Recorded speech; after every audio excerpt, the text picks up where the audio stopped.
ఈ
రోజు పూర్తిగా ముస్తాబైనావు.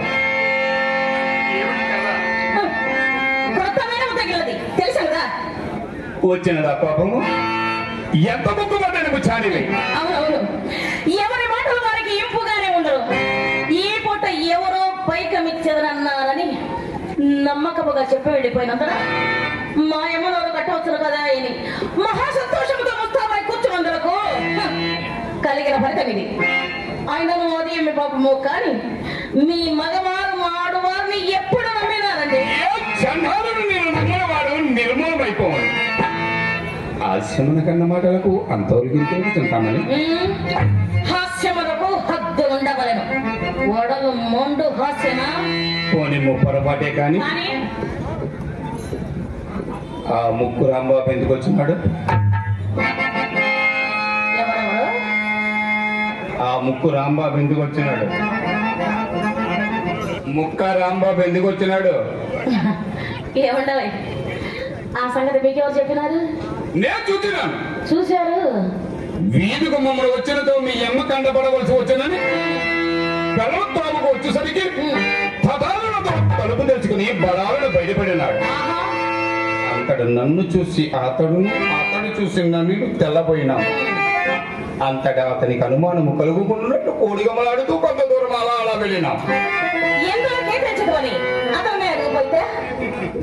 అడిగినా ఏమని చెప్పినాడు?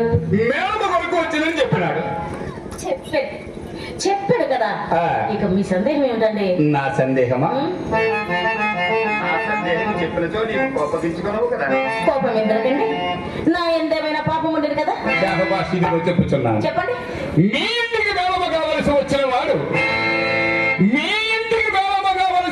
వాడు విచ్చలవిడిగా వీధి గుమ్మమ్మన పోక పెదరుచు పెరడు తోమున పోవుడయ్యాలా. అది అప్పుడే మొక్కలు చెట్లు వచ్చినది కోపం. కోపం రాదు మరి. అట్లా ఆ సంగతి కూడా అతను అడగపోయిరా. అతడు ఒక బాల్యమిత్రుడు కనపడి బహుకాల సమావేశం వల్ల పరమ ఆదరణ అడుగుడికి వీలుపడినది కాదు. అలాగైనా నేనే చెప్పాను ఆలకింపుడు.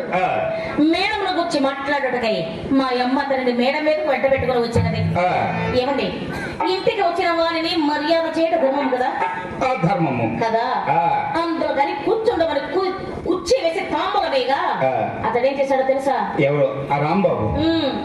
వచ్చిన పని విడిచిపెట్టి అధిక ప్రసంగం వెళ్ళిపోయాడు. అందులో నాకు చిరాకు వచ్చి మేడ దిగి చక్కా పోయితేని మా అమ్మ నా మనసు కనిపెట్టి తోటతో కూడా తన విషయం మీద అతని దడ్డిలోనికి తీసుకుపోయి దాని నటే సాగలేదు. నమ్మడు నమ్మకపోండు నడిచిన సంగతి మాత్రం ఇది మీ మీద ఒట్టండి. నీ మాట వేదము కానీ ఎప్పుడు నమ్మలేదు. నీవు నాతో నలుసంతైనను అబద్ధమాడవని ఏ నా నమ్మకము కాదు. మీతోనే కాదండి, నేనెవరితో అబద్ధమాడను. కనుకనే చెప్తామని ఈ పొలంలో పుట్టవలసినది కాదని చిన్నలు పెద్దలు నన్ను స్వాగతుడికి కారణం.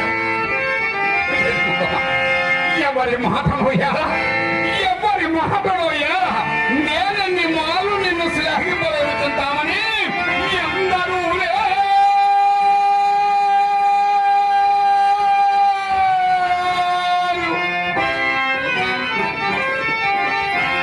అందరూ లేరు వారపదే క్షణ దిప్పురమ